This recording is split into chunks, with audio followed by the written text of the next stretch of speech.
Nosotros vamos a estar en principio en el mes de abril dando dos materias, dando dos asignaturas, las cuales yo considero que son de tremenda importancia, ¿no?, a la hora de estar preparados para poder servir al Señor. Las asignaturas que yo voy a estar dando, una de ellas se llama homilética.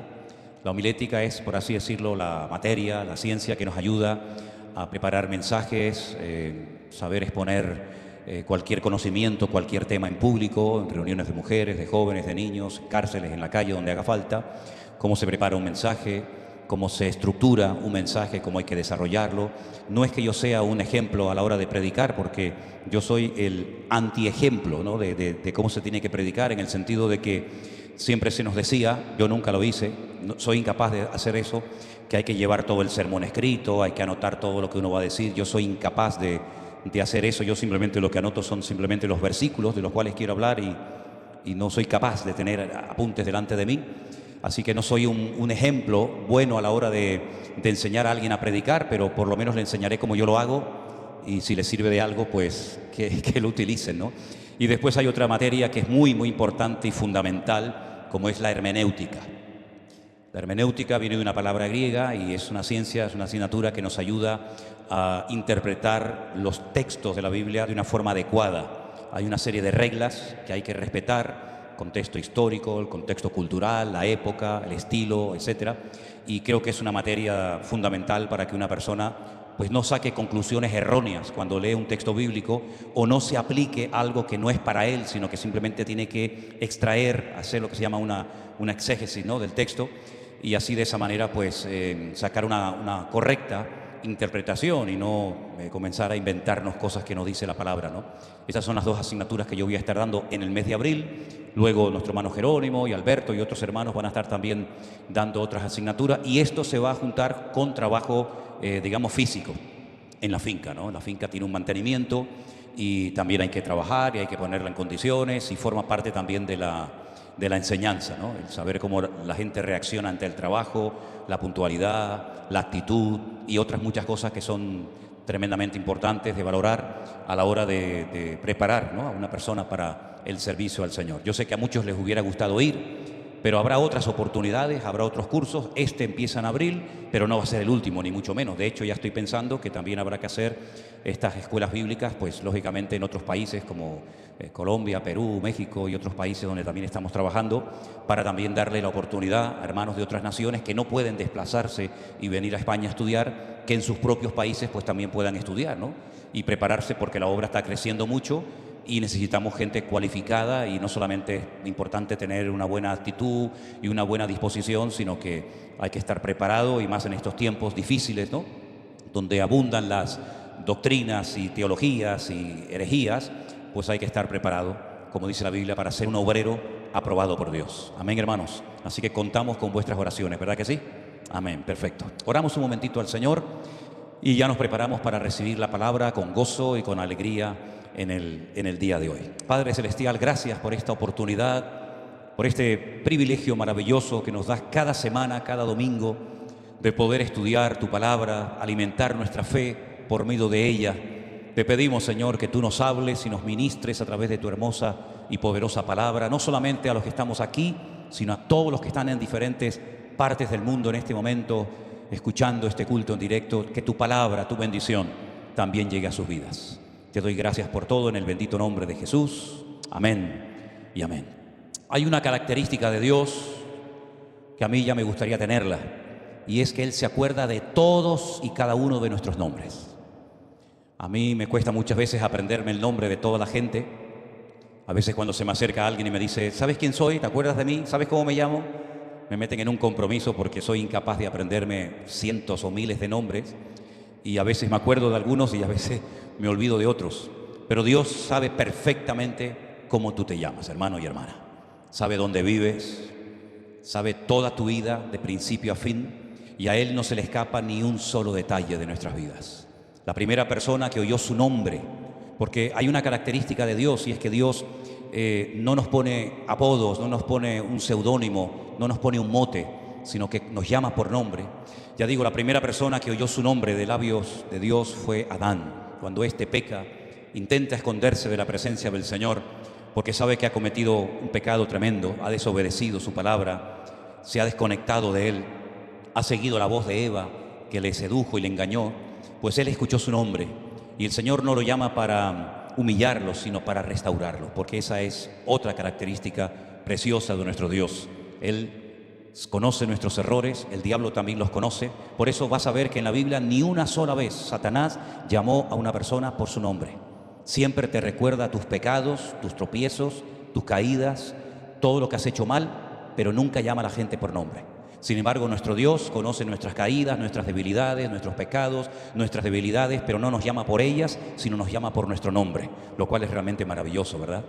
Pero el primer personaje del cual quiero hablar, aunque sea un instante, es el que se encuentra en Génesis capítulo 23. En el capítulo 22 del libro del Génesis, Abraham recibe una orden de parte de su Dios que seguramente le sacudió el alma. Cuando un hijo pierde a sus padres, dice que es huérfano, ¿verdad? Cuando una esposa pierde a su marido, dice que es viuda. O cuando un esposo pierde a su esposa, dice que es un hombre viudo. Pero cuando un padre pierde a un hijo o a una hija, no hay un nombre al cual se le pueda utilizar, ¿verdad? Es un dolor indescriptible. Y el Dios al cual él adora y sirve y ha dejado todo, casa, padre, amigo, familia, herencia, fortuna, todo, ahora le pide que sacrifique a su hijo. Pero para que no haya género de dudas, para que sepa a qué hijo concretamente Dios se refiere, en el capítulo 22 de Génesis, voy a estar leyendo a partir del versículo 1, para que lo tengan preparado arriba. Aconteció después de estas cosas que Dios probó a Abraham. Es una prueba grande. Y le dijo a Abraham, y él respondió, heme aquí. Y le dijo, toma, escuchen los datos que le da, toma ahora tu hijo, tenía dos, Ismael e Isaac, pero le dice, toma tu hijo, tu único. Pero bueno, yo tengo dos, ¿cómo que el único? No, a Isaac, a quien amas, y vete a tierra de Moriat y ofrécelo allí en holocausto sobre uno de los montes que yo te diré. Él vivía a 3 días de camino del monte Moriat en Jerusalén. Él estaba en el sur, en Beersheba, ciudad que por cierto hoy ha sido atacada con un misil procedente de Irán. No ha habido víctimas, gracias a Dios. Y este hombre emprende un largo viaje con su hijo porque Dios le ha dado la orden de sacrificarlo sobre un altar. No cuestiona la orden de Dios. Seguramente, como cualquier padre, estaría roto por dentro, pero no expresa su dolor a su hijo, sino que más bien le transmite fe y confianza a su hijo cuando éste le pregunta, padre, veo que llevas el cuchillo, padre, veo que llevas la leña, llevas absolutamente todo lo necesario para presentar un sacrificio sobre un altar, pero falta lo más importante, falta la víctima, falta el cordero. Y Abraham no le dice, tú eres la víctima en esta ocasión, sino que le dice, el Señor proveerá. Siempre es así. En los momentos más dolorosos de la vida, cuando parece que todo se cierne contra nosotros, el Señor siempre viene en nuestro auxilio. Él es nuestro pronto auxilio en las tribulaciones de la vida. Amén, hermanos. Y entonces cuando Él le dice a su hijo, el Señor proveerá, ya no hay más preguntas, ya no hay más diálogo. Los dos se dirigen rumbo al monte Moriah, pero es tan grande la fe que Abraham lleva en su corazón, que si ustedes leen el capítulo 22 entero, que no lo vamos a hacer esta noche, la Biblia dice que cuando algunos de sus criados los dejó en un lugar aparte, para él ir con su hijo solamente al monte Moriah y sacrificarlo sobre un altar, él dijo algo tremendo, algo que a veces leemos y se nos pasa así, por la vista y no nos fijamos, ¿no? Iremos, adoraremos y volveremos. ¿Cómo volveremos? No lo sé, pero mi Dios no me va a fallar, porque yo acabo de declarar, yo acabo de confesar mi fe, que Dios proveerá, y Dios proveyó. Pero estando allí ya preparado Abraham para sacrificar a su hijo, en el capítulo 22, el versículo 11, dice lo siguiente: entonces el ángel del Señor dio voces desde el cielo y dijo, Abraham, Abraham. Y él respondió, heme aquí. No extiendas tu mano sobre el muchacho ni le hagas nada, porque ya conozco que temes a Dios por cuanto no rehusaste tu hijo, tu único. Esta es una prueba realmente increíble por la cual tuvo que pasar este hombre. Yo no sé cómo hubiéramos respondido nosotros si en esa época el Señor nos hubiera dado esta orden, pero Abraham no le falló a Dios y Dios tampoco le falló a Abraham. Sabemos que Dios nunca a nosotros nos va a fallar. ¿Estamos de acuerdo en eso, verdad? No le fallemos nosotros tampoco al Señor. Dios lo llama por nombre, lo detiene y allí ocurre algo tremendo. Un animal ocupa el lugar del ser humano, en este caso de Isaac. Hermanos queridos, muy cerca de ese monte, muy cerca, no en ese, pero muy cerca de ese monte, miles de años más tarde subió un hijo, pero en este caso solo, cargando una cruz. Y en aquel momento no se oyó la voz del Padre, la voz de Dios, diciendo: alto, no le hagan nada, no lo crucifiquen, no se metan con él, sino que guardó absoluto silencio, porque era necesario que el Cordero de Dios, que quita el pecado del mundo, muriera por nosotros. Aquella cruz, aquel trozo de madera, quedó manchado con la sangre de Jesús. Pero ustedes saben que en estos próximos días se va a celebrar la Pascua. En Israel se va a celebrar la fiesta de la Pascua, Pesaj.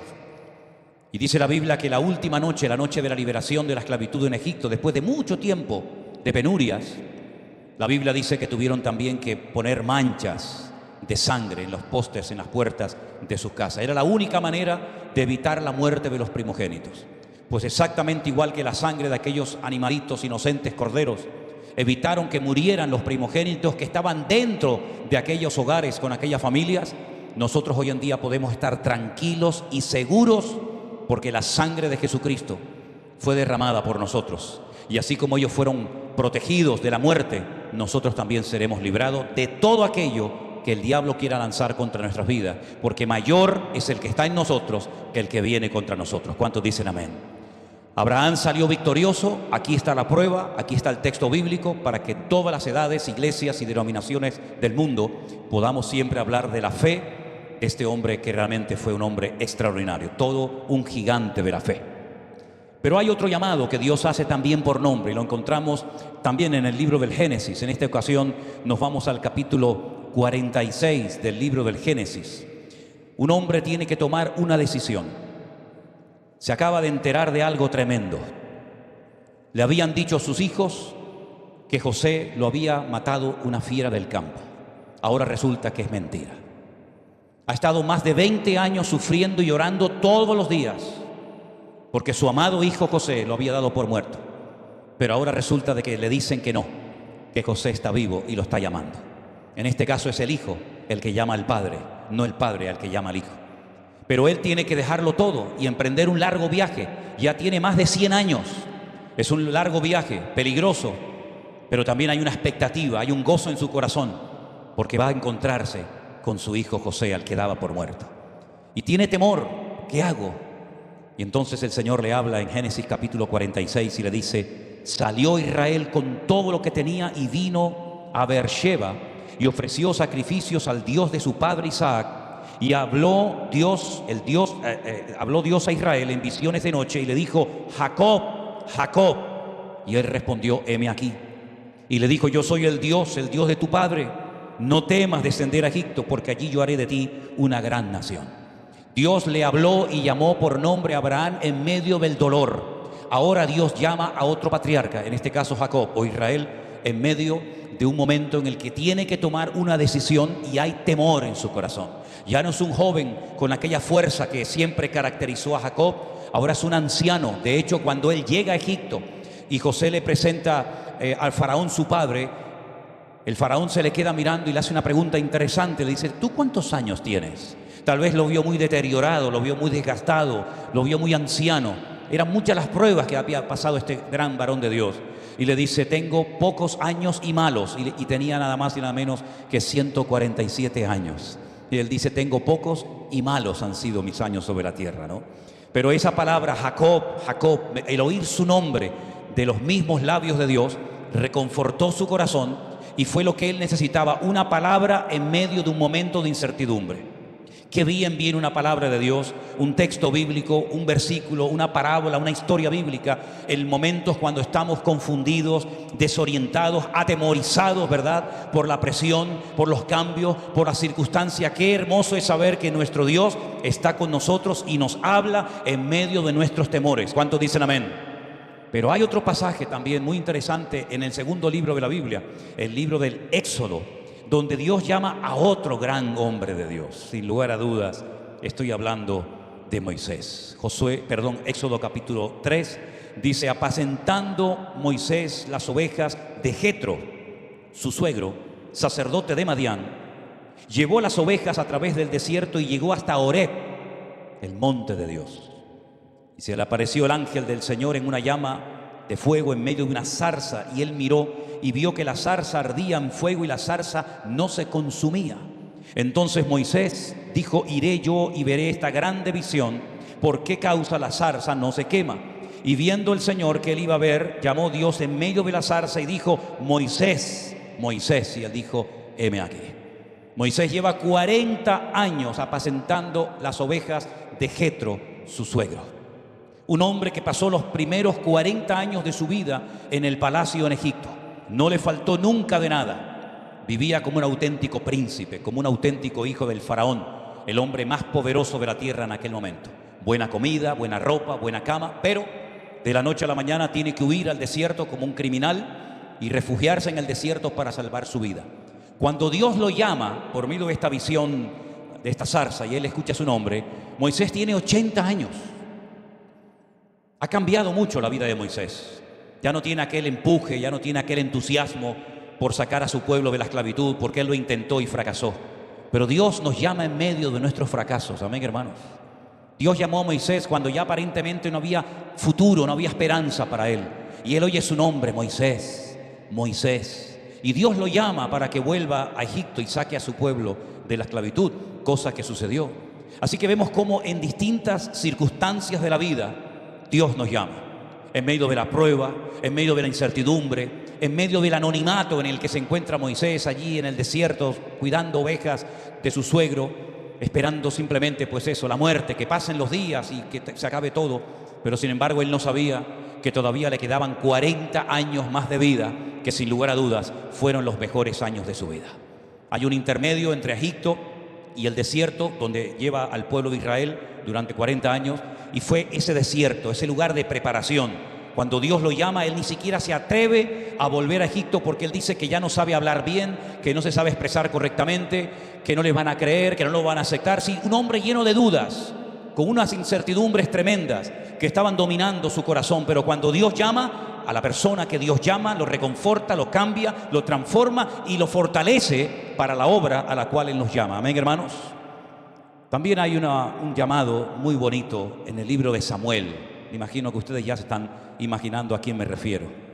Durante la noche, cuando ya los servicios del tabernáculo se habían terminado, cuando incluso el mismo sacerdote Elí está en la cama, cuando todo está en silencio y parece una noche más como cualquier otra, Dios llama nada más y nada menos que a un jovencito, llamándolo por su propio nombre. La historia, el llamado es preciosa. Se encuentra en 1 Samuel capítulo 3. Yo voy a leer en el versículo 10, donde dice: vino el Señor y se paró y llamó como las otras veces: Samuel, Samuel. Entonces Samuel dijo: habla, porque tu siervo oye. No conocía la voz de Dios, no sabía que era Dios el que lo estaba llamando. De hecho, la primera vez que escucha su nombre, va al aposento del sacerdote Elí y le dice: dime. Y el sacerdote le dice: hijo, tranquilo, acuéstate, yo no te he llamado. Y así la segunda vez, hasta que en la tercera ocasión Elí se da cuenta de que algo raro está pasando. Él no lo está llamando, pero Dios sí lo está llamando. En medio de la noche, en medio de la calma, ¿verdad? En medio de un caos ministerial como había en aquel tiempo, donde el sacerdocio estaba corrompido, donde los hijos del sacerdote eran tremendamente blasfemos y con un testimonio pésimo, donde el sacerdote Elí había perdido toda la autoridad espiritual y natural sobre sus hijos. La Biblia dice que Dios llama a Samuel.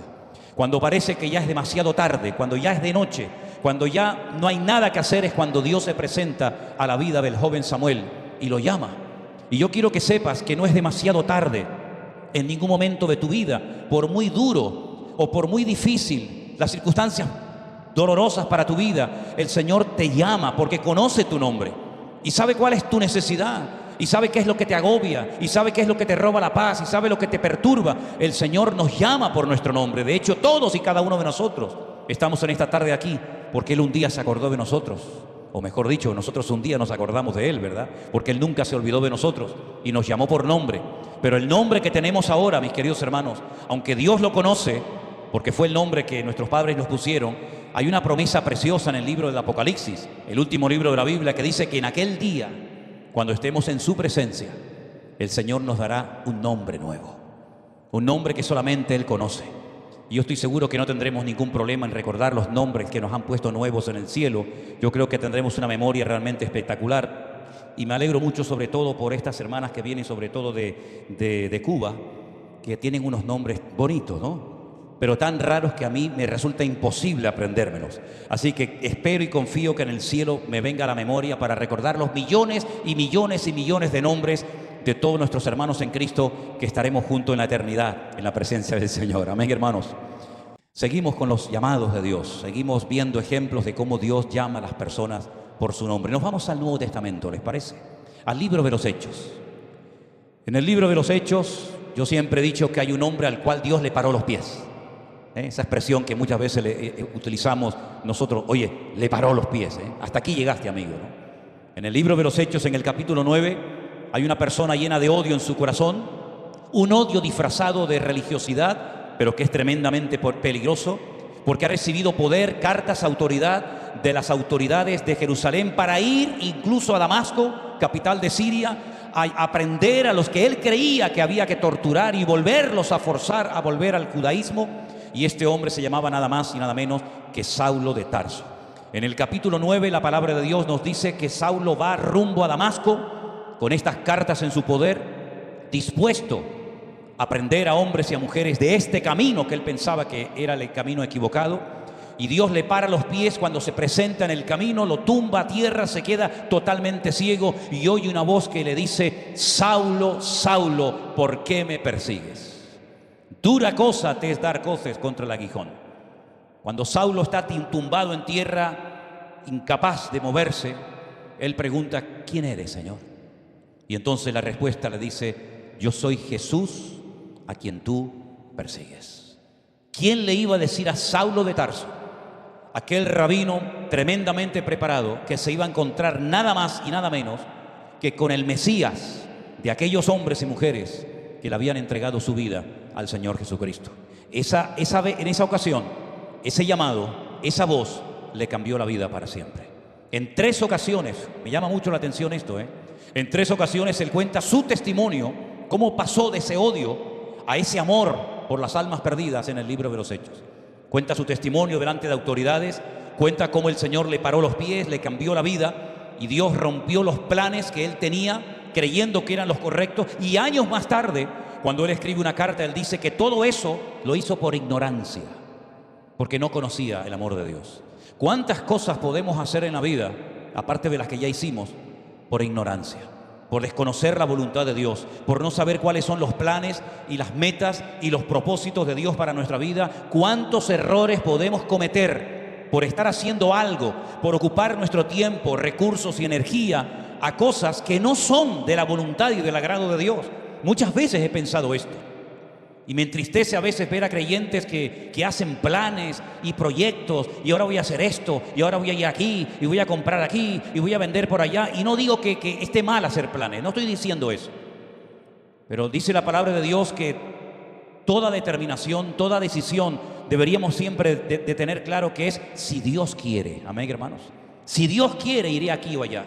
Si Dios quiere, me casaré con este o con el otro. Si Dios quiere, compraré o venderé. Y si Dios quiere, me quedo sentado toda la vida, si esa es la voluntad de Dios para mi vida.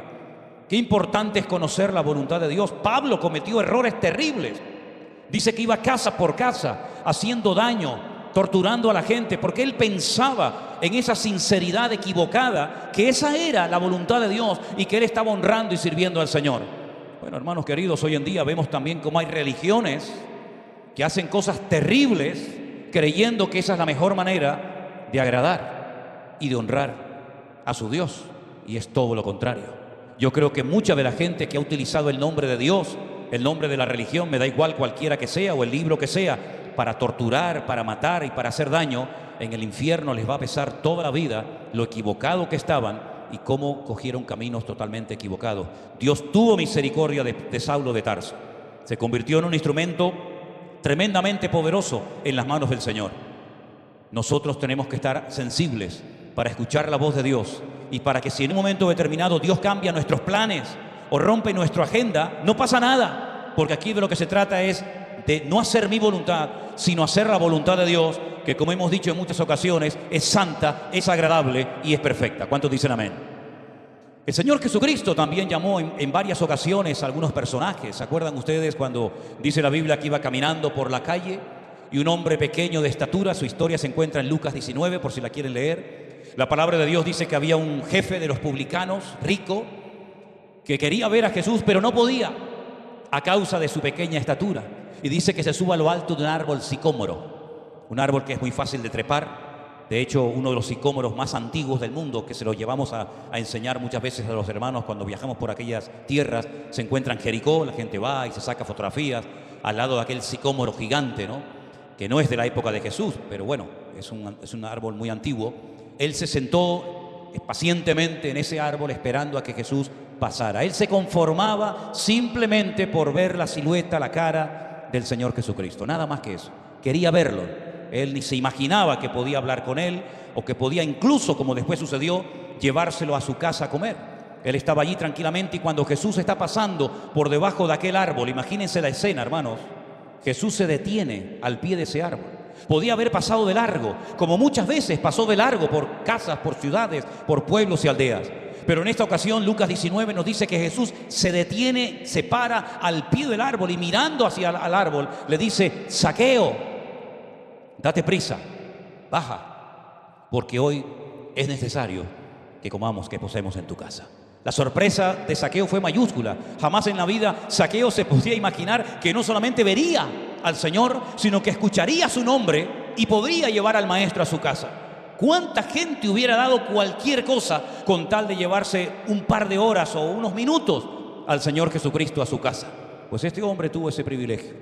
Y dice la Biblia que Jesús va con sus discípulos, se sienta a la mesa, no dice absolutamente nada, porque hay cosas que Zaqueo tiene que hacer para que el Señor comience a obrar en su hogar. Igual nosotros. A veces decimos, bueno, que Dios haga esto, que Dios haga lo otro. Y claro que Dios hace muchas cosas porque es todopoderoso y tiene toda la autoridad en el cielo, en la tierra y aún debajo de la tierra. Pero hay cosas, hay decisiones que nosotros tenemos que tomar en muchas ocasiones. Y en este caso Zaqueo sabía perfectamente que toda su riqueza, ¿de dónde provenía ese dinero? Él era el jefe de la agencia tributaria. ¿Conocen la agencia tributaria? Está abajo aquí en la, ¿cómo se llama la calle? Bravo Murillo, creo que se llama la calle. Ahí está el Muro de los Lamentos. Ese es el Muro de los Lamentos de España, la agencia tributaria.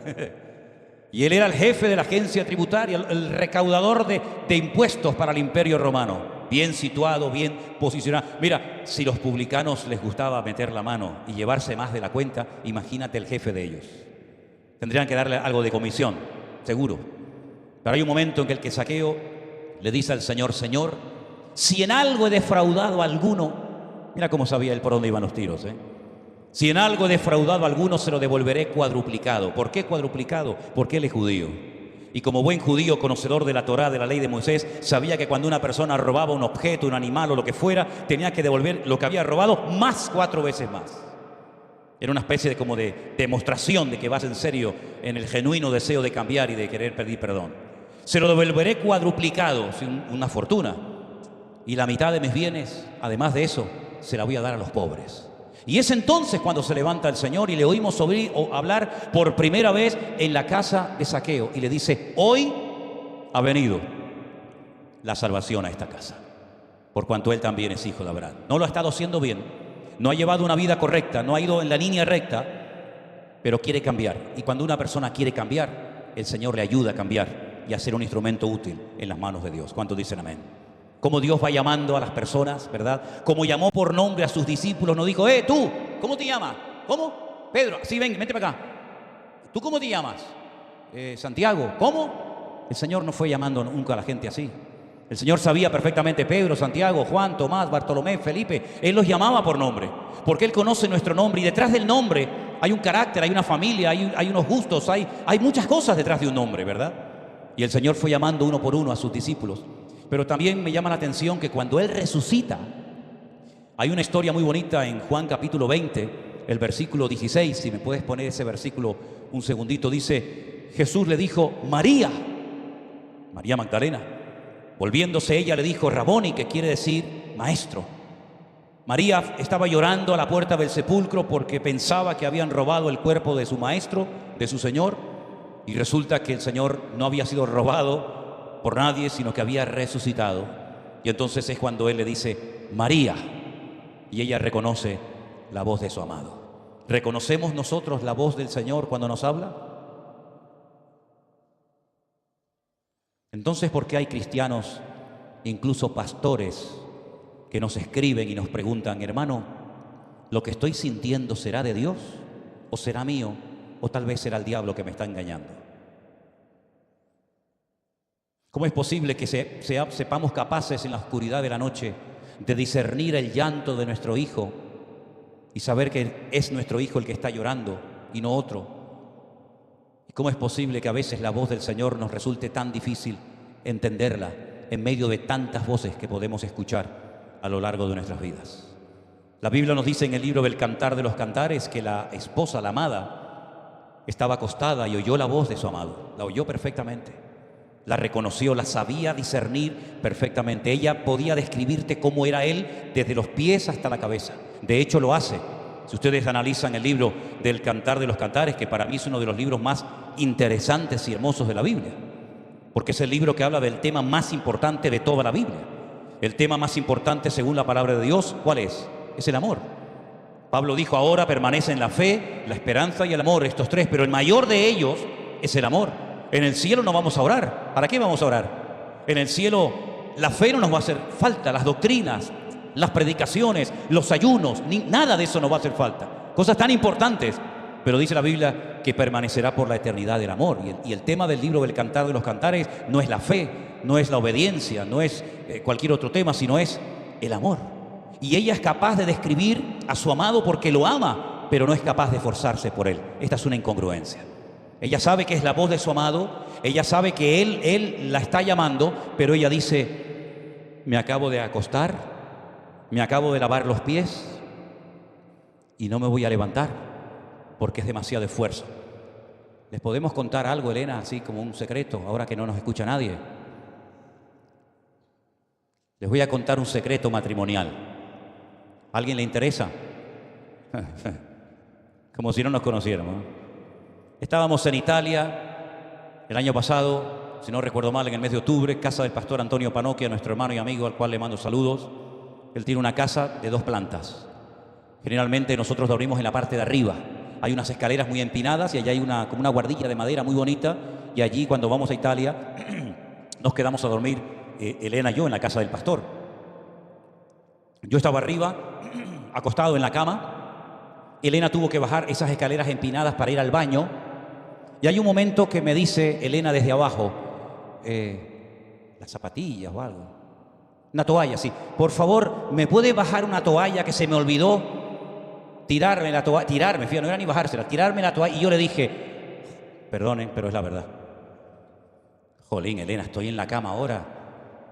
Me voy a levantar para tirarte la toalla. Y me salta y me dice, así le dijo la amada a su amado, estoy en la cama y me acabo de lavar los pies. Mira, cuando me dijo esa palabra, me dio un vuelco el corazón, me levanté como un resorte, cogí la toalla y se la di. Porque me sentí tan miserable, tan culpable. Sí, apláudele al Señor si quiere. Fue el versículo idóneo. ¡Qué vergüenza, Dios mío!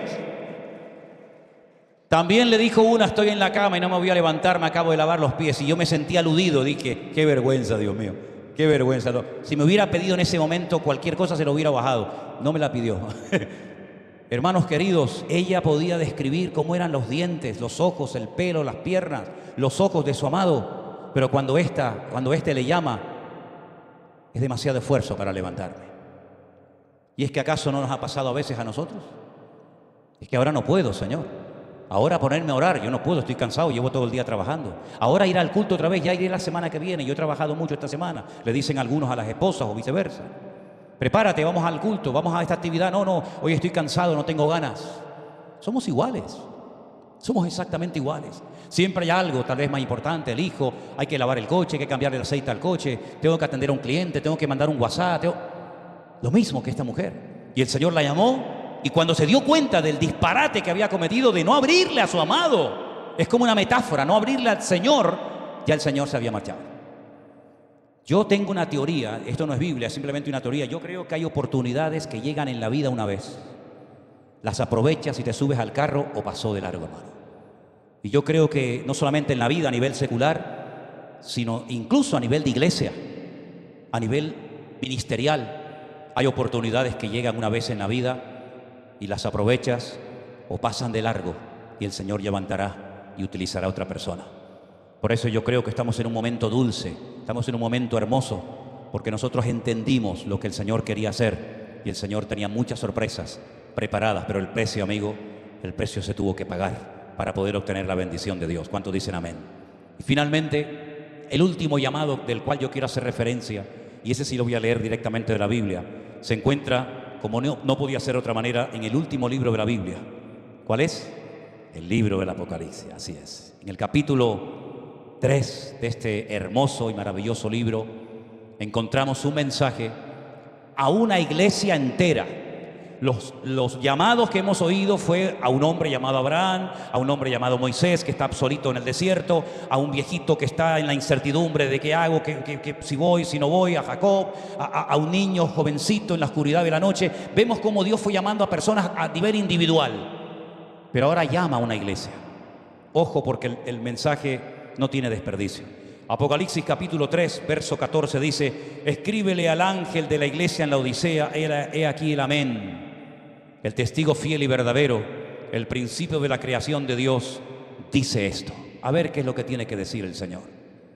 Yo conozco tus obras, no eres ni frío ni caliente. Ojalá fuese frío o caliente. Pero por cuanto eres tibio y no frío ni caliente, te vomitaré de mi boca. Madre mía. Pero tú dices, la iglesia decía, imagínense que nosotros, como Centro Evangélico Vida Nueva, entre nosotros habláramos de esta manera. Fíjate tú qué arrogancia, Dios mío, qué soberbia, Dios nos libre. Somos ricos, nos hemos enriquecido, de ninguna cosa tenemos necesidad. ¿Te imaginas que nosotros habláramos así? ¿Te imaginas que los jóvenes en los cultos hablaran de esta manera? Somos una iglesia rica, no nos hace falta de nada, lo tenemos todo. ¿Te imaginas qué vergüenza que habláramos entre nosotros en esos términos? Pero el Señor le dice, pero tú no sabes, escuchen los adjetivos, que eres un desventurado, miserable, pobre, ciego y desnudo. Nada que ver con lo que ellos pensaban de sí mismos. Por tanto, yo te aconsejo, ya es que no puede dar ni órdenes a la iglesia, sino consejos, ¿verdad? Te aconsejo que compres oro refinado en fuego, es un símbolo de la fe, para que seas rico, vestiduras blancas para vestirte, la justicia de Dios, ¿verdad?, aplicada al creyente, la comunión con Dios, para que no se descubra la vergüenza de tu desnudez. Unge tus ojos con colirio para que puedas ver la visión, la percepción, la sensibilidad espiritual que la habían perdido. Yo reprendo y castigo a todos los que amo. Sé pues celoso y arrepiéntete. Y ahora viene el versículo que yo creo que todo creyente, o la inmensa mayoría de los creyentes, conocen de memoria. Léanlo conmigo. He aquí, yo estoy a la puerta y llamo. Si alguno oye mi voz y abre la puerta, entraré a él, cenaré con él y él conmigo. Estoy a la puerta. Imagínense por un momento que nosotros que empezamos este culto hace un rato, hemos estado cantando canciones rápidas, canciones lentas. Hemos tenido la oportunidad de ver un pequeño vídeo de una actividad juvenil que ayer se llevó a cabo en el Puerto de la Cruz. Los niños están ahora en la escuela dominical escuchando a las maestras dándole las instrucciones bíblicas. Estamos ahora predicando la palabra. Estamos retransmitiendo este culto en directo donde seguramente hay cientos o miles de personas viéndolo ahora mismo. Había una lectura bíblica que ha traído nuestra hermana Agustina y nos vamos del culto. Imagínate por un instante que el Señor no estuvo en este culto esta tarde. Imagínate por un instante que el Señor no vino a la reunión, no vino al culto. Mi pregunta es entonces, ¿a quién le cantamos? ¿A quién vinimos a adorar si Él no estaba? ¿Sabéis que en nuestras iglesias no hay estatuas, no hay santos, no hay vírgenes, no hay muñecos de idolatría? Por lo tanto, no hemos venido a ver a una estatua en particular, hemos venido a rendirle culto a un Dios espiritual, a un Dios invisible, que no es materia, pero que sabemos que hace acto de presencia, donde están los hermanos juntos en armonía, donde nos reunimos en su nombre. Pero imagínate por un instante que Él esta tarde no estuvo con nosotros en el culto. Sería un caos, sería un desastre. Fue una reunión social de amigos, de conocidos.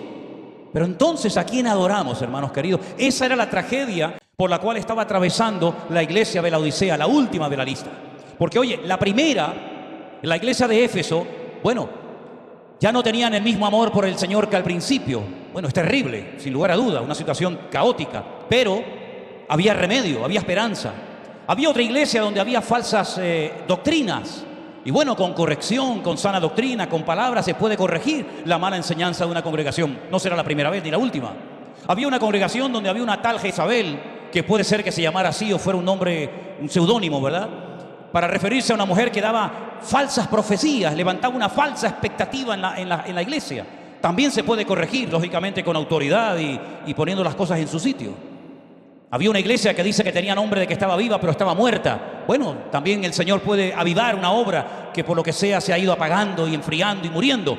Pero es que esta iglesia, desde mi punto de vista, es la peor de todas. Porque habían perdido lo más grandioso, que era la presencia del Señor, y no se habían percatado, no se habían dado cuenta de que ya Dios no hablaba, no se movía, no se manifestaba en los cultos. Eran calientabancos, eran religiosos, y la religión no salva. Cristo no vino a traer una religión, Cristo vino a avivar nuestros corazones, a poner el fuego de su presencia, a darnos vida y vida en abundancia, a volvernos a conectar con la fuente de la vida, que es nuestro Padre Celestial. Imagínate por un instante que perdemos la sensibilidad de entender, de discernir, de oír la voz de Dios. Sería una tragedia, y más en estos tiempos, en los que tantos están hablando y cada uno opina y cada uno dice esto y un otro dice lo otro. Yo creo que tenemos que afinar nuestros oídos espirituales más que nunca, hermanos. Porque en la Biblia hay casos, hay momentos puntuales donde Dios con voz audible, escuchen bien lo que les digo, Dios con voz audible habló, y hubieron algunas personas que dijeron, no, me parece que eso fue un trueno. Lo habéis leído, ¿verdad?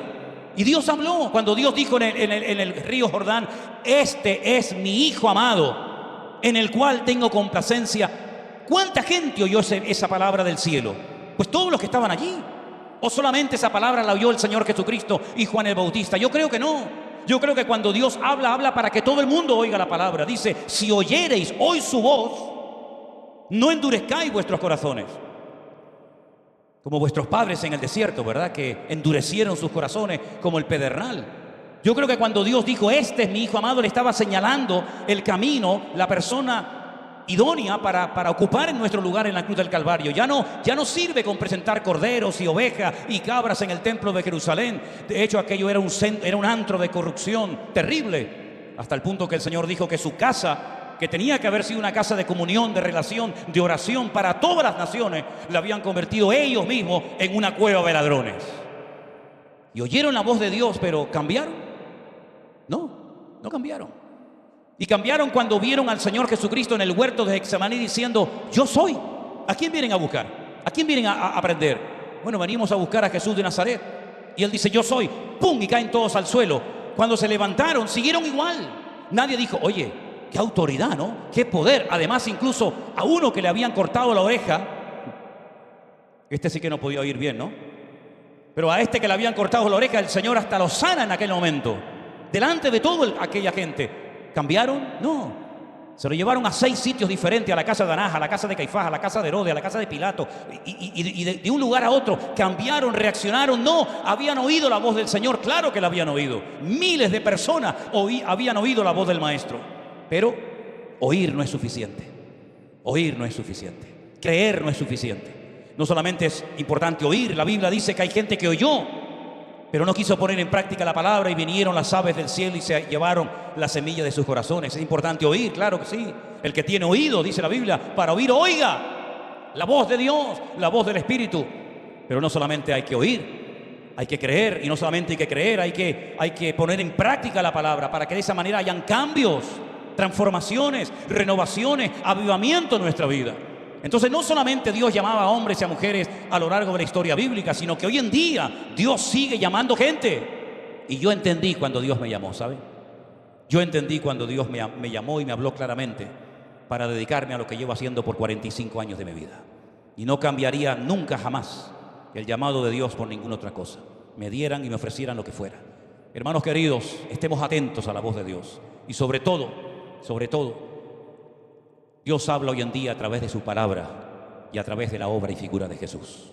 Dice la Biblia, Dios, habiendo hablado muchas veces en otro tiempo a nuestros padres por los profetas, en estos postreros días nos ha hablado por medio del Hijo. Y las palabras del Hijo las tenemos aquí, incluso en algunas Biblias, seguramente algunos de ustedes la tendrán, hasta las palabras de Él las tenemos en rojo, para saber que cuando esas palabras están en rojo en la Biblia, son palabras que pronunció nada más y nada menos que el Señor Jesucristo.